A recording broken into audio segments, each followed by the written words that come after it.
Welcome to Millionaire University, Rana. This is your debut on this show, but we were just saying like our fourth podcast interview together because I just can't get enough of you. And this audience needs to partake in the greatness that is Rhonna Farrer. So thanks for chatting with me today. You look beautiful.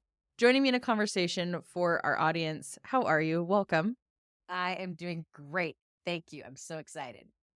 Yeah, we're going to talk a lot today about the entrepreneur journey. You guys probably, if you haven't listened yet, we talked to Rana's husband, Jeff, in an episode. Now it's just Rana and I, and then we're going to have a final, like a finale of sorts for this series, talking to the two of them. So, in order to really get there, we have to understand where this incredible entrepreneurial wife that Jeff has come from, what your story is. And I've come into your life really when you were, I don't know if you'd say the peak of your prior business endeavors, but somewhere in that range. And then all the way through watching the whole process to where you are right now. So give our listeners kind of a synopsis, and you can go back further than the main business, some of your biggest triumphs into just you as an entrepreneur and where that came from, and had you always known, and what was like the thing that put you on to building something of your own.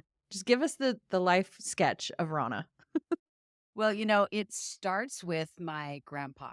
Isn't that funny Mm. that he grew up in the Depression. He and my grandma lived in Park City, Utah, and there was nothing available there.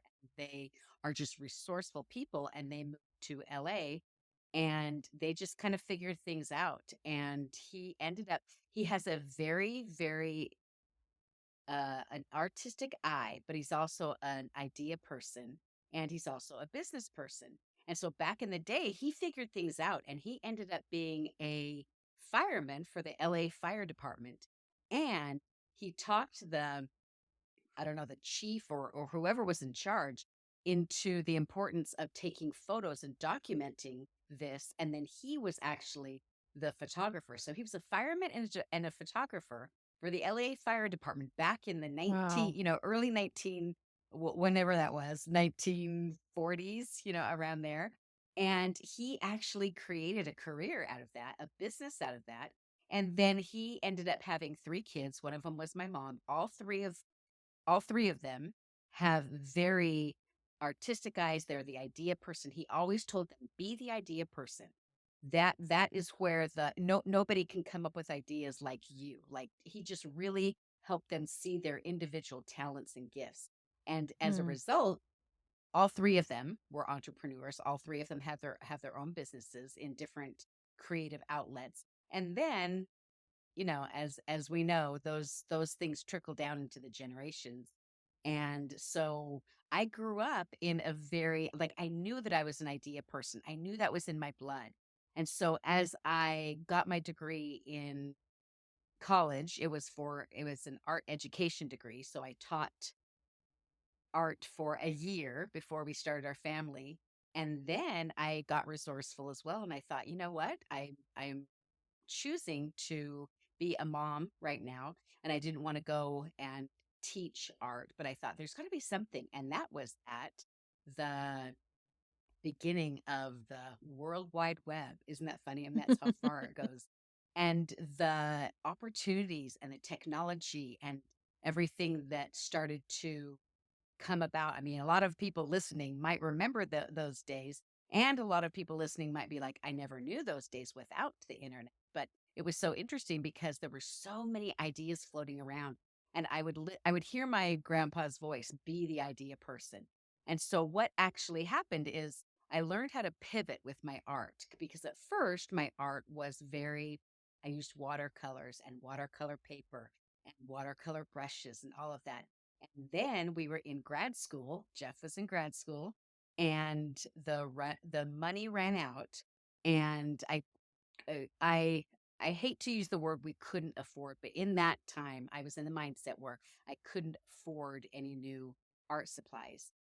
And so my resourcefulness kicked in and I learned how to use Photoshop and I digitally Mm. started to manipulate the actual art that I had done digitally, and that took off into it turned into a career of using that digital art for physical products like gift bags and gift wrap and stickers and papers and washi tape and ribbons and all of that kind of thing. into these physical products. And then again, a pivot time where pretty soon I was pretty much done with that genre. And that's when apps started to come out. And so I took all of that digital art and put it into our award-winning app called Rhonna Designs. And we Mm. had that for the past 12 years. And then there have been pivots after that. So I think we met Yeah. at the time where the app was really just explosive and everybody was doing um it was such an exciting time. And then like everything else, things kind of phase out. That was one of the first of its kind as an app. And now everybody has ability to do what the Rana Designs app did. And so now I'm pivoting once again. I feel like my middle name is Pivot. I just through the years you just pivot, pivot, pivot. Or I could give Yep. up and say, you know what, I'm not doing this anymore. So that's kind of a backstory of where I have been. And now again, I'm at a pivot where I'm just loving the way that we are designing our business and are designing our life and together just learning all of these amazing things about entrepreneurship. Yeah. So as you kind of found yourself in that situation where you started a family, a lot of times, I mean, I don't remember how many years ago that was, like over 20 years ago, right? Like when you had your first 28 baby, years ago. Yeah. 28, so almost 30 Yep. years ago. The world looked very different then than it does now for a mom who wants to find something that she can do. And so what did it look like even then? And what things did you have to do a little bit differently even to engage in, like what made that even more possible than just going and teaching art? Like what did you really have to carve your own path of building something that didn't exist yet? Or were there opportunities that you saw and you kind of found your little place in it? What did that look like? And, it feels like we're getting a history lesson. And what was life like before social Right. media? But Right. yeah, Such a just kind good of walk us question. through that. Such a good question. And I really was lucky because I had a mom who had already gone through that entrepreneurship. But I Mm, do remember that even back then when I would see my mom do that, a lot of people just kind of, that really wasn't something that for the most part that people did. But because she had a dad and grew up in that environment that she just knew, you know what? This is what I do. And she was really good at she was an interior designer and she was really good at it. And so I remember thinking, well, I want to be a mom and I want to use my creative talents because I do have to say not every woman is going to feel like they want to jump into this kind of juggling because it really is quite intense. I mean, every yeah. every woman that does this juggle, it is very intense. And I did feel like I was pioneering some things in a way, like I said, because we were as the whole world, we were looking at what the internet could do and what digital, what was happening in the world. And there weren't a lot of people that out there that were sharing ideas, even though we had the internet. In fact, there was one artist who this was at the time when I was a greeting card. My dream was to have my own greeting card line. And I was really delving into this and I couldn't just Google because this was actually pre-Google. Even though the Mm, internet came out, you couldn't just go and the search engines were not um, as robust as they are. And so we did have email, and I found her website, which was, I mean, I just look back and just everything was so clunky. But I reached out to her in an email and I just said, hey, I've seen your greeting cards at Target. I've seen what you've been doing. I'm really impressed. I'm just getting started. Do you have any advice? And she shut me down in a mm, way that I was like, oh, wow, that was a little bit. She just said, "I'm not sharing my secrets," and it was very it sent the message that you're on your own. No one's going to wow. be helping you. And so that part was really interesting because I did feel a little bit alone in that I didn't have anybody in my physical circle doing anything like this. And the people that I did reach out to, they were not willing to share ideas. And so honestly, I went to God and said, I know that I'm supposed to do this. This is my dream. I want to do it. Help me. And then I was led to different avenues and different things. But I did feel like I was a pioneer. So eventually down the road, when other people started doing this kind of thing and they would reach out to me, I was absolutely the person that was like, I am cheering you on. This is what I've learned. If I can do anything to help you overcome some of the things that I had to learn that took me years of learning, I will totally do that. Because to me, I learned right then and there that scarcity mindset does nothing for entrepreneurship and nothing for your Mhm. business. And the second that you lean into that abundance and you realize that ideas are endless and ideas are plentiful and money is plentiful and success is plentiful, right? Then when we lift each other up, it's like as a collective, we all are successful and it takes nothing away from you. Mm. Yeah. If anything, it totally feeds more into you, and Right. it's kind of that saying, like, selfish or service is one of the most selfish things you can do because it blesses you inevitably, whether it's, like, the feeling that you get that brings you so much joy when you help other people, or even just the way that what goes around comes around, right? Like, feeding into others puts you in a Amen. position to receive more from other people, and that's Yep. something that I've recognized, and I think it's a it's a survival instinct, it's a programming that we It have is. of maybe feeling like if there's not enough, then I need to take my share and I have to come first and whatever. I understand why we are like that. I think in entrepreneurship, it can feel really tricky because we are dealing with money, which money equates livelihood. We could probably have a whole conversation just about that and Yes. how Right. critical that differentiation is. I know I'm in a position now where I can recognize in the past in my businesses, there's been a fear to sell my own thing because it's like, Right. well, I'm giving them this and they're giving me something in return instead of recognizing it's just an energy exchange and the money's flowing through us. It's not coming from you to me. And so I don't actually need to be afraid that I'm not enough or I haven't provided enough or whatever.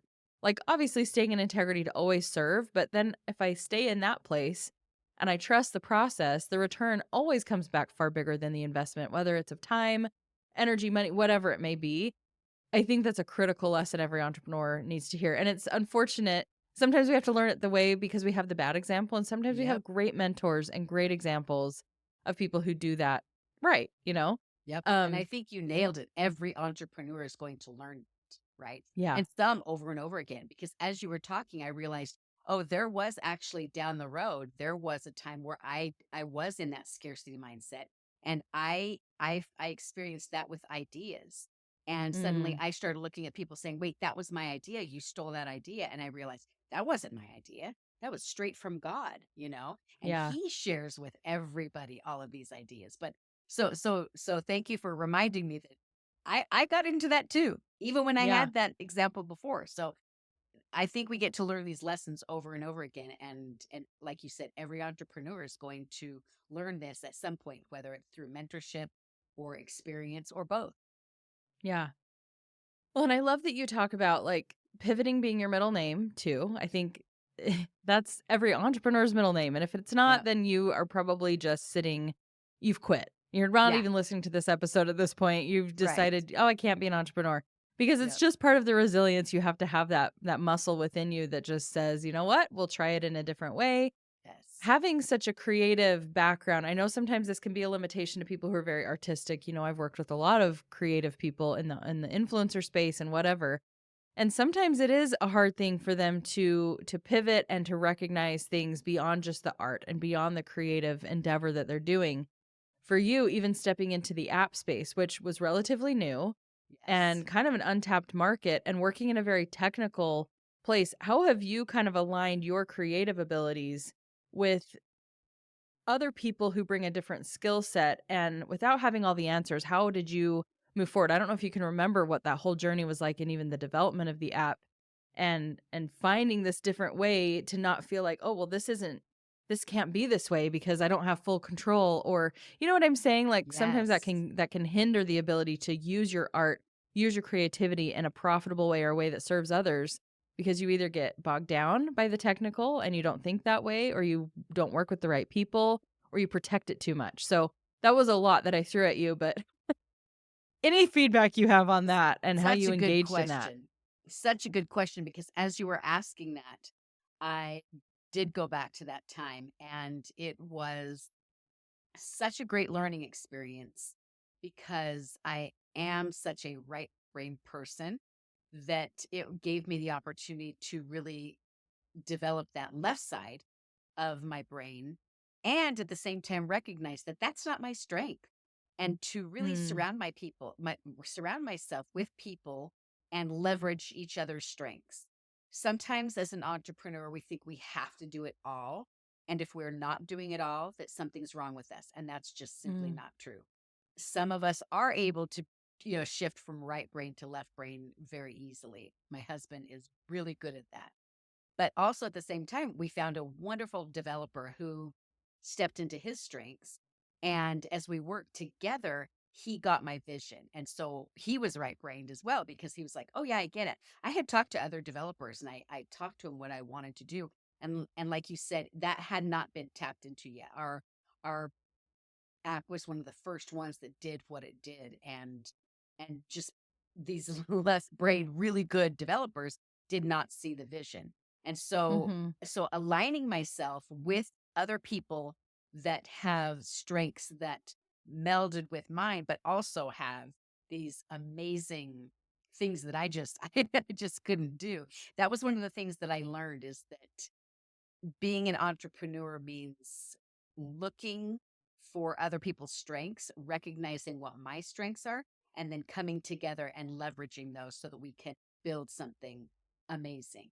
And I Yeah. think that that is something that, um, with that also comes this flood of limiting beliefs, right? And so Mhm. I think every entrepreneur gets to go up to battle with the limiting beliefs and sometimes the delusion at, nowadays they call it delulu, when you're so delusioned that you're like, oh no, I can do all of this, Yeah. or also delusion to I can't do any of this. I think it really is just this dance of what's working, and Mhm. therein lies the pivot is, oh, this isn't working so well, let's pivot this way. And it really is an exciting life when you choose to be an entrepreneur and you are building things like that. Just buckle up because it's just plain exciting.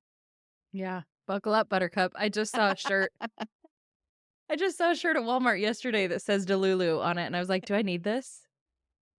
Exactly, I Or think we all do, right? we all do for sure. Embrace the delulu. Yeah, yeah. Well, and speaking of Delulu, I feel like there has to be a measure of delusional confidence. I've talked about this in different places throughout my Yep. entrepreneurship journey. And sometimes when that is kind of dinged a little bit out of lived experience, when you have that fail or that first hardship or setback in your business, it can be hard to recapture that. And almost, Right. I don't know that you ever recapture it because you can't really dismiss the wisdom and the life lesson that comes with setbacks or learning or betrayal or whatever it may be. Um, so for you, I know we talked about your journey very linear, like lots of success or, pivoting, but I know within that is ingrained some really hard things, right? Like you had to Yes. have had some lower points in your journey. So what did those look like, and did you have any longer periods where it was just like I can't do this? And I just realized I already know the answer to this. I was thinking further back, but did you have any before the one that I'm thinking of? And if not, let's dive into the one that I know is more I, recent. I've I've had a lot. Now that you say that, I'm like, okay, I have been in business for 27, I think we're at 27 years right now, where Mm, I really like officially started Rana Designs. And so Rana Designs is 27 years old. And as I look through that, I'm thinking there were a lot of hard lessons to learn, and one some of them where I thought I'm done. I don't want to do this anymore. And I do think it was the delulu that came back that was like, actually you're made to do this. mm. Rejection after rejection for ideas and my art and things like that. There was one day, and I don't know if this is the one that you're talking. Well, first of all, tell me which one you're talking about, and then I'll, because I don't want to I'm tell talking it. like the most recent few years that just you bounced back from, in like the last year. So I'm talking very recent when you just literally went into this dip of lack of design. So I don't know if that's the Yes. one you're talking Okay. about. No, that's not the one. And I love that we're going to talk about that one too, because This was probably the first really hard one. And this was when I was trying to get my portfolio out there back in the when, like I was telling you, the internet was pretty new, and some of the card companies, the greeting card companies that I was approaching wanted we weren't even into the digital portfolio era yet. And so I was literally sending out my portfolios with these prints of the digital art that I'd done as if like mock-ups as if they were greeting cards. And Mhm. I sent out I wish I would have been insightful enough to count how many rejections I got, but I would say a good 100, over 100 rejections. And there was one day where I was sitting with my two littles. We were outside in the backyard, and I heard the mailman come, and I was waiting to hear from some of these, just answers. And I was walking to the mail spot, and I just thought, okay, if this is another rejection, I'm done. Like, I'll take it as a sign. And sure enough, there were a couple letters. Opened one up, rejection. Opened up another one, rejection. And the third one, I was like, okay, this is it. I cannot do this anymore.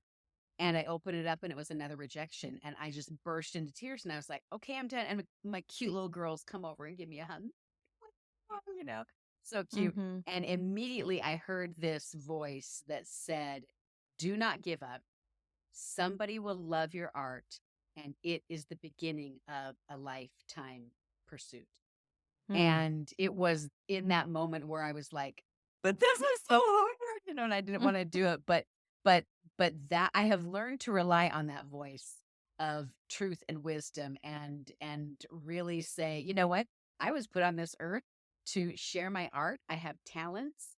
And that takes us to the one that you just talked about, where I kind of got to the point where I took my gifts for granted Mhm. until a few years ago, where that gift was literally taken away and I could not design anymore. I had no ideas in my brain, which that had never happened. I literally could not draw. I couldn't letter. I could not do anything. It was the weirdest thing that in my whole life that had never happened. And it Mm. was a couple of years of just plain not being able to design. And so that was really a wake up call to say, oh, where does this gift come from? It's not mine. It's a gift given from the gift giver.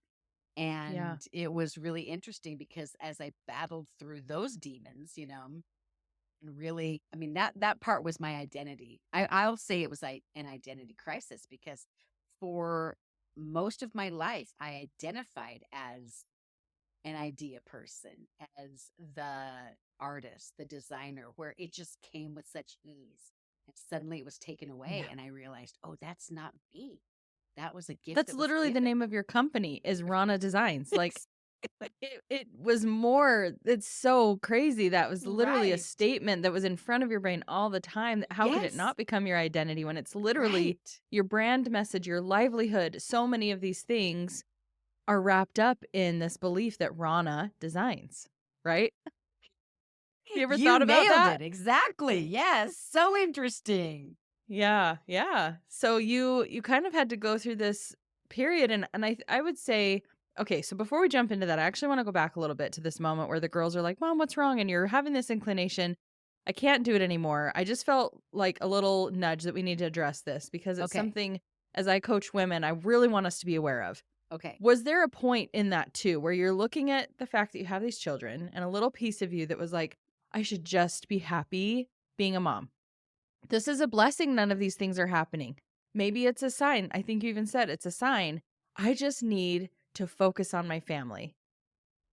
I don't think being a mother is something that doesn't deserve like a huge scope of our attention and who we are. It's a gift to be a parent.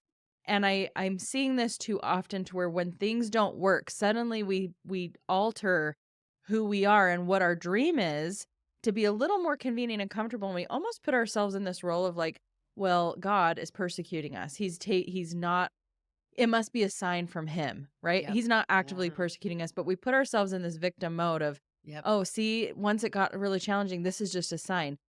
Well, what about all the signs you were given before? What about all the years of inspiration and the Exactly. push and pull? And I think we have to be really careful of that. So I'm curious Yep. your take on that. If you can see that was kind of a pattern you could have followed. You could have in that moment, had you not heard that voice, just chosen to say, "You know what? This is just I'm just not supposed to do that." Yes. Yes. In fact, that was the first time that I felt it in my 27-year career, but not the last. Mm. And I think you're absolutely right. It was almost this pattern that would show up, and I got to choose at every crossroad. Mm. And it is really easy to say, "Oh, I guess I'm just not supposed to do it." Because really, like you said, in that moment, I had 2 little girls, and my designing and my art and everything was done when they were asleep. I put them down for naps, and that's when I would work, and they would go to bed at night, and that's when I would work. I was doing this juggle thing with Mhm. mothering, and I thought, "Okay, the the noble thing to do here is to say, okay, I'm not meant to do this.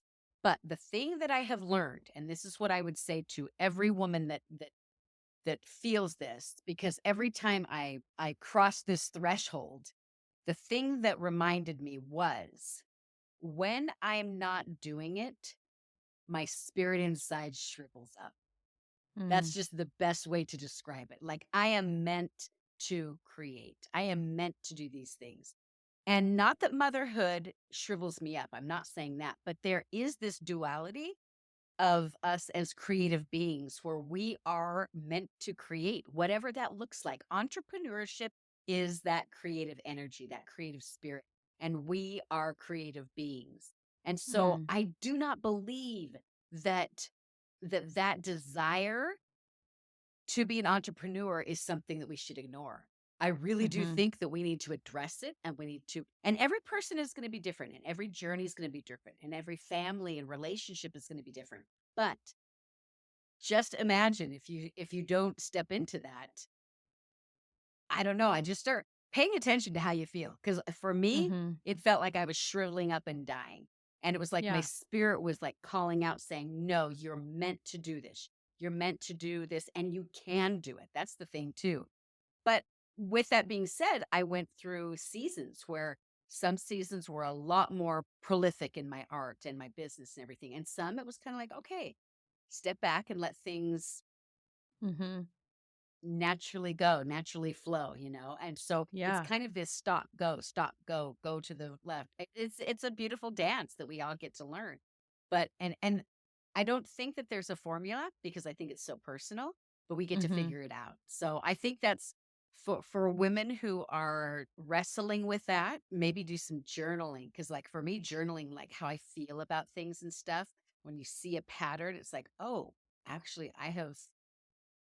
I know what my truth is inside and I feel it. And then Yeah. when we lean into that, we learn how to really be empowered in our dreams and gifts and creative energy, then I feel like that's when the magic happens. 100%. That's like my jam and what I love Yeah. helping specifically women to do now because I Yes. think that there's going to be circumstances outside of your control. Everything is going to be like you're on this crazy cruise ship, Exactly. this wild boat ride. And if you're not anticipating that that's going to be the reality, that there will be obstacles, there will be seasons where Right. these things are going to come up, and if you haven't taken the time first to identify what is the vision, what is the why, what's the bigger thing? Am I doing this to try and like heal something, or am I doing this because I really feel called to do it? I think Mm, that's one of the first steps, right? I yes. see women who Yes. kind of jump into entrepreneurship trying to fix something, trying to like feel connected to something. And I think that there's benefits to that in some ways, but I also think it leads to the crash and burn of the business because they didn't really want to build one. They Right. just wanted to fix a void that was existing there. And there's a difference between that and feeling this call to create and use your gifts, use your talents in a way that can help make you become a better person and also contribute to the world around you. So I think even in doing that journaling you suggested and taking the time to identify, why do I want this? And then when you can come back to that, when those seasons happen, when you get the 100th rejection letter and you return, I mean, I'm there right now, right? Like I'm building this coaching business, I'm helping women. If that's not rooted in something bigger, I look at the years prior when it was like, oh, something came up and I'm just gonna, oh, I'll just chase that or I'll do this or I'll just shut it down for a while because that's just what I need to do. you have to be anchored in that. You have to know the dream. You have to know what you're working towards. Well, and Kirsten, you're so good at that. You're so good at seeing those patterns and identifying, helping others to see that. Just in our conversations, the things, the questions that you ask and sharing your experiences and stuff, you're so good at that. And I think that I think we all get to say, I'm so good at this, right? As an Yeah. entrepreneur, I'm so good at learning these lessons because that is Mhm. part of, like you said, when we recognize that that is part of this journey and say, okay, what can I learn from this particular, whether it's a success, whether it's an quote unquote failure. I do not believe that there is failure. I think that we get to learn. In fact, that was one of my big experiences that happened when I was not able to design anymore. I remember there was this day where I was actually I went to this course that like this class conference thing where we were talking about because I was looking for everything that I could to figure out what is wrong with me right now, you know? And so I was going to this kind of like this self-help class and we went through this meditation. She took us through this meditation. And something that came up was, what if I could never fail? Mm. What if failure wasn't even a thing? And I kind of it really made me stop because I thought, no, you're either successful or you fail. And so Mhm. it was this inner struggle where I had to come to this realization there is no such thing as failure. As I'm trying, as I'm learning, as I'm making mistakes, that's actually success. Yeah. And sometimes we look at it like, no, wait, that's not success. I lost this kind of money or I lost, this deal or whatever. And it's like, oh, Mhm. actually that's when you get into that mindset shift and recognize there is no such thing as failure, that to me was a game changer Oh, because yeah. then you look at everything and say, how is this successful? How is this feeding into my learning? And then pretty soon it gets way more exciting and you're like, oh, so that loss of the gift of designing actually took me into a whole new world that is blossoming and exciting to me. But if I would have Yeah. just been like, "Oh, I failed," my creativity failed, and I'd get swallowed up in it. Totally. I'm sure you've heard, I can't remember like what the term you would say, just this story, this tale of this thing happens. It's like there's a pretty common one and you say, "Oh, that's such good luck." Maybe. The guy, all these things keep happening and then it's just a matter of perspective because it seemed really good, but then it actually made this bad thing happen, which then made this good thing happen. And that's life, right? And I think it's that when you were speaking, I was thinking, yeah, you just have to zoom out and not get so micro focused on the circumstances or the things that are happening today and say, I even look at like you were watching a movie or a TV show yesterday where I listened to a book and it was totally fictional, but it was really powerful because the main character had been shot. And had he not been shot and it hadn't been in the news, then her friend who she thought had died in World War II, who was a Jew, wouldn't have seen the article, wouldn't have reconnected with her. And I was just thinking, it's another example of those things that seem really bad in the moment. To get shot doesn't feel like it could be a good thing. But then when something is able to happen because of that circumstance, it's just such a bigger picture at play than we think. And we have to lean into that and recognize that. So, And it's so um, freeing, isn't it? yeah. Like when Yep. we choose to see things that way, it's like, oh, that means everything that happens is for my good? Hold on here. This is Yeah. cool. And then you start looking for those things, like you Yeah. said. And even looking back, my dad is so famous for saying, years later, he'll tell us something and he'll say, years later. And as he gets older, he shows all of those little dots connected. And it's really cool to look and be like, years later, these things Mhm. happen because this one, I could have looked at it as a failure or a bad thing. And yet all these great things happen because of that thing years Yeah. later. And think about that in the moment and say, I wonder what this is gonna feed into. It's a Right. gift and a blessing, I think, to have early on in my life when I went through a hard thing, recognized, "Oh, I'm gaining the experience," and I had the very distinct impression none of this is just for you. This is for you to learn and grow, and it's going to benefit more people than you can even understand. And so I So feel like I good. don't look at life like this very often, with a very narrowed perspective. And Hmm. that's a blessing. And I really feel like it gives you that optimistic silver lining ability to engage in life that people Yes. might feel like, oh, you're being so naive or you're being so obnoxious, positive Pollyanna.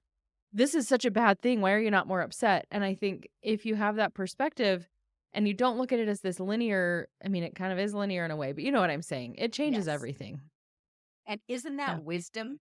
Like that Mhm. is wisdom. And the only way that you get wiser and you have that wisdom is through these experiences. And so it's like when you have them, like I look back at those years where the gift was gone, I'm grateful for it because it really brought, like you said, brought a different perspective. And then when the gift came back, it was such a joyous thing. And everything I do now, I just give thanks to God. Just thank you for this gift. And I just enjoy it more. But that wisdom is something that no one can take away from me now. And no one can take that Mhm. away from you, from those experiences you have. Okay, so maybe other people will think you're naive. Guess what? That doesn't matter. You Mhm. know the wisdom that you have received, and you are paying the price for that wisdom. Yeah, absolutely, 100%. Okay, so we talked a little bit about you lost this ability to design, and I wanna just bring us current too, because I wanna talk a little bit about maybe give some business insights if somebody's creative now, because obviously we're not gonna go and say, "You should design an app." Maybe you Right. can, we have AI, you can literally create one in, like, hours. I've been I know. watching my husband do that, it's insane. So we're not saying that's off the table, but I just wanna give some insight into now that you've regained this design ability and you've pivoted again, tell us what you're working on right now that you are just absolutely loving, and then maybe we can get into some of the logistics of that. So with that gift, with the gift coming back, I realized everything that I do with my art just gets to feel magical. And so I kind of look back at all of these different goals that I had, whether it was physical product, digital product, all of these things with my business. And I realized the one thing that I haven't done that I actually love is coloring books. And so Mm, I have just been designing coloring books. They're on Amazon, and it is just this pure joy. And it's so funny because as I was getting into this, all of this science started coming out, these articles and everything with like health news, CNN health news and stuff about the actual scientific proving that coloring, no matter your age, helps with the your nervous system and bringing you from fight, fight and flight, fight or flight to rest and mhm, digest.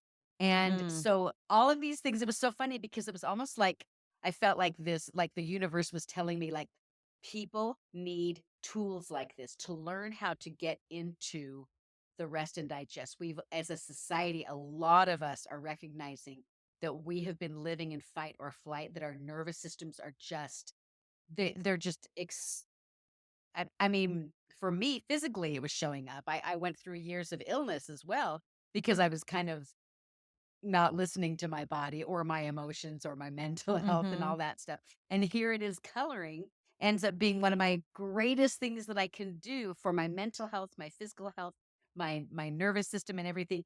And turns out that it's joyful with my designing as well. And so Yeah, with that part, that has been fun for on a business prospect, just because that is, like I said, joyful. And then it has freed up my creative energy to do things that I have never done before, and joining forces with my husband in a field that I would have never seen mhm, had I kept that identity that I am Rhonna Designs, who yeah, designs. That's all I do. And now I'm going into this financial world, which is so fun for me, working with my strengths and my husband's strengths. And it's really awesome to see how, again, pivoting with that creative energy, what's the word, like my pool is just like getting bigger and bigger because mm, I'm learning the flow, and I'm yeah, not pigeonholing myself saying this is all that I do. So that there is power in the pivot. I say that all the time. There is yeah, pivot power that we get to learn and practice how to do.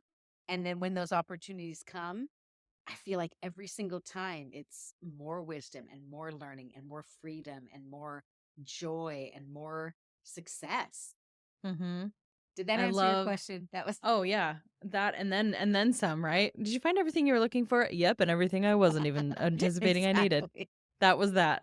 I appreciate that, and I've loved watching this from a closer. I'm like on the front row and watching all of this. I'm excited to go into our conversation with both of you because I want to go there now, and I'm like, we have to save this. We have to talk about designing your life and all the things in the next Right. episode. So we'll leave everybody hanging a little bit. But I love that you've been able to harness that gift that you've regained that gift and then applied it to something that still benefits and creates value for people, and it may look totally different than the value you've offered before, and the most important factor in that is that you find joy in it and that you are enjoying it, that there's Yes. an abundance of creative power that has gone into this, and it's been so fun. You've released multiple coloring books, and I've used them. I love them. They're incredible. Your gift for creation is very, very powerful and impressive. Can we just talk to maybe some of the people who might be listening? We've given so much good insight into the entrepreneur journey, but even those who might be more inclined for creativity and design like you, I know you said you'd never done coloring books, you wanted to. Are there just tons of opportunities and options, even though we live in this world of like, just go create stuff in Canva, you know, AI can do these things. Is there still space to monetize and create value using your artistic gifts? And if so, like, do you have any other suggestions for those of us who are listening? 100%. I'll just say 100%. There's always room for your talents. Mhm. I love AI. I think AI is a gift that we are learning how to use, and at the same time, it will never be able to mimic your your the spirit of creation. Mhm.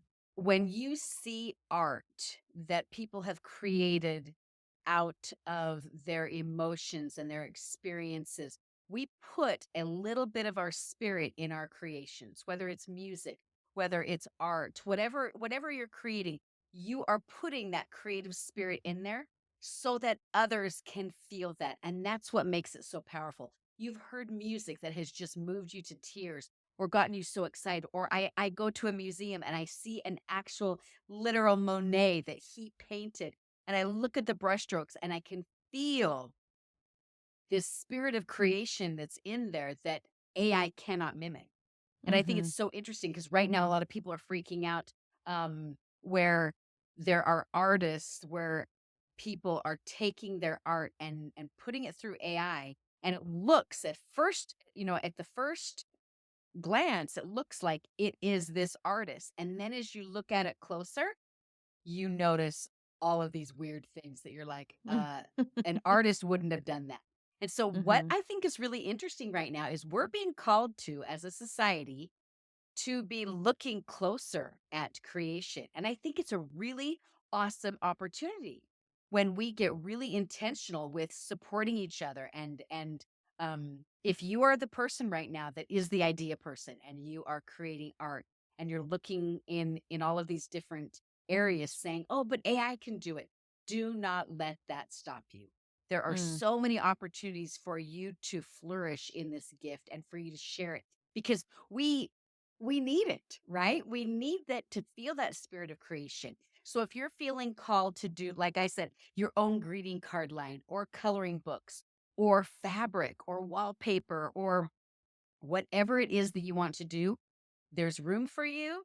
We need your art and do not give up because there's so many avenues. And I do have to say, it's so easy to get your stuff out there now. Just Mm. it's compared to how it was when I first got started. Let me tell you, there's no excuse. Do it. The barrier of entry has definitely changed, right? Like the things that Seriously. used to be problems are no longer problems. There will Oh, always be things that you have to figure out, but sure. we live Yeah. in a time really where there's far less excuses than there ever have been. And so Yep. on that note, you are selling your coloring books on Amazon pretty much exclusively and you're using Yes. Amazon KDP, right? Yep. And so Yep. that just gives you the ability to very quickly have a product up there that you It can start is. selling. You have the gift of having this really great, audience. You've got an engaged audience. You took a little break from that too. kind of a sabbatical from all things creative. Yep. And so maybe other people don't have that as an asset, but there's so many ways that you can market and create these things using your artistic abilities. And like I love that you touched on it's so much easier, it's so much more accessible to actually sell something. So don't use that as something that holds you back and Yep. don't fear the technological advancements and think that you're not needed. So I love those things that you touched Exactly. on. Yes. So powerful, so necessary to hear. I appreciate everything that you've said today, Rhonna. I cannot wait to talk to you and Jeff again and just bring this full circle. I love that we're doing a 3-part series. You two are some of my favorite people on the planet. I'm grateful that our paths intersected. You know, you look at that whole big picture and you see, oh my gosh, like this needed to happen. And the way we've continued to be able to cheer each other on, witness what the other is doing, is just such a gift. And I'm so thankful to you for your creative abilities, your knowledge, your example. This has been so much fun to chat with you. Thank you. You are amazing. I love you with my whole soul. I know everybody listening probably has enjoyed this episode too. Where can they follow along with your designs? If they want to check out your coloring books, if they want to see all things that you are dabbling in creatively, financially, all the things that you're doing. For social aspects, social media on Instagram, I'm Rana Designs Official and Pinterest as well. And then I also have my website, which is just ranadesigns.com. And it just kind of has everything. It has our book, it has all of that stuff. So that's Perfect. kind of the hub. But if you want to get social with me and you want to interact and everything, then Instagram is part the best place. Cool.